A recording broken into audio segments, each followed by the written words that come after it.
గుంటూరులో doctor BR Ambedkar 135వ జయంతి సందర్భంగా YCP నాయకులు ఘన నివాళులర్పించారు. లాడ్జి సెంటర్లో అంబేద్కర్ విగ్రహానికి పూలమాలలు వేసి శ్రద్ధాంజలి ఘటించారు.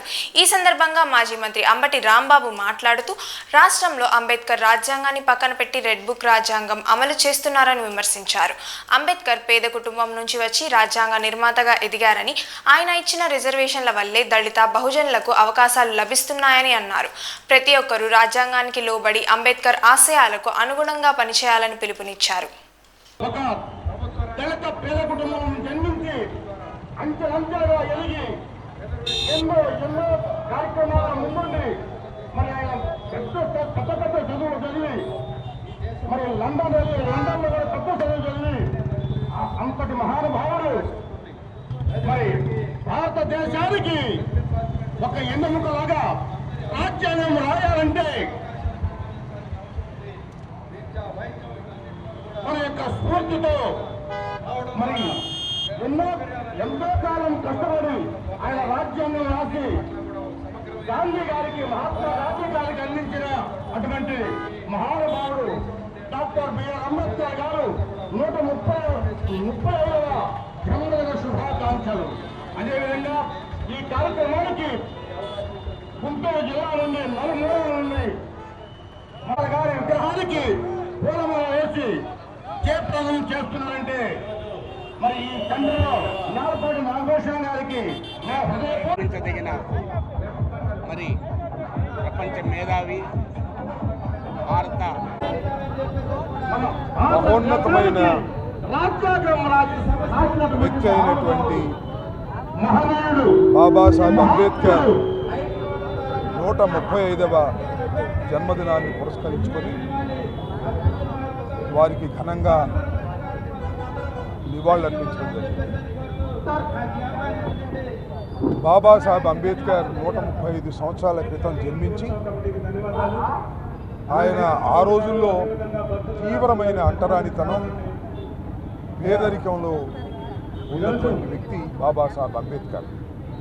అలాంటి వ్యక్తి చాలా ఉన్నత చదువులు చదువుకొని చివరికి భారతదేశ స్వాతంత్రంలో పాల్గొని స్వాతంత్రం వచ్చిన తర్వాత భారతదేశాన్ని నిర్మించుకునే క్రమంలో భారత రాజ్యాంగానికి డ్రాఫ్టింగ్ కమిటీ చైర్మన్గా ఉండి భారత రాజ్యాంగాన్ని నిర్మించినటువంటి వ్యక్తి.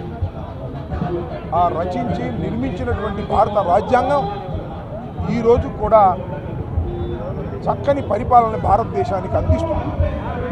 అంతేకాకుండా ఆ రోజుల్లో ఉన్నటువంటి అంటరానితనానికి, పేదరికానికి పైన తీవ్రమైన పోరాటం చేసినటువంటి వ్యక్తి బిఆర్ అంబేద్కర్.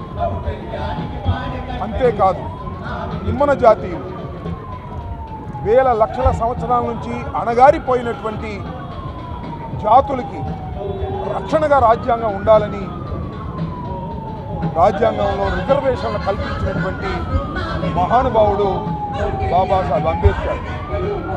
నేను సుమారుగా 50 సంవత్సరాల నుంచి చాలా తీక్షణంగా పరిశీలిస్తున్న బాబాసాహెబ్ అంబేద్కర్ జన్మదినాలు కానీ, వర్ధంతులు కానీ 50 సంవత్సరాల క్రితం జరిగినప్పుడు చాలా చిన్నగా జరిగేది. చాలా భారీగా పెద్ద ఎత్తున రాష్ట్రంలో, దేశంలో ఉన్న ప్రజానీకం చేస్తున్నారు అంటే దానికి కారణం ఒక్కటే, బాబాసాహెబ్ అంబేద్కర్ పెట్టినటువంటి రిజర్వేషన్ల వలన ఎవరైతే పేదరికం నుంచి అనాగరికంగా ఉన్న వాళ్ళు చదువుకొని ఉన్నత స్థాయికి వచ్చి వాళ్ళందరూ బాబాసాహెబ్ అంబేద్కర్ గురించి ఈ రోజున పెద్ద ఎత్తున చేసేటటువంటి కార్యక్రమం వస్తున్నది. రోజుకి బాబాసాహెబ్ అంబేద్కర్ యొక్క భావాజాలం దేశవ్యాప్తంగా పెరుగుతూ ఉందంటే ఆయన నాటిన మొక్కకి అనేకమైన కాయలు కాసేటటువంటి పరిస్థితులు ఏర్పడుతున్నాయి. అలాంటి గొప్ప మహానుభావుడు మన దేశంలో జన్మించడం, రాజ్యాంగాన్ని రచించడం మనందరికీ కూడా గర్వకారణం. ఆయన 135వ జన్మదినాన్ని పురస్కరించుకొని వారికి మా హృదయపూర్వకమైనటువంటి నివాళులు వైఎస్ఆర్ కాంగ్రెస్ పార్టీ తరఫున అర్పిస్తున్నామని తెలియజేస్తున్నాం. అంబేద్కర్ రాజ్యాంగం అంటే ఈ సందర్భంగా మాట్లాడటం బాగోదు, కానీ అంబేద్కర్ రచించిన రాజ్యాంగం ఈ రాష్ట్రంలో నడవటం లేదు. ఎర్ర బుక్కు రాజ్యాంగం నడుస్తుందనేది మీ అందరికీ తెలిసినటువంటి అంశమే. కానీ ఇంత పవిత్రమైన రోజున దాని గురించి నేను పెద్దగా విమర్శించదలుచుకోలేదు.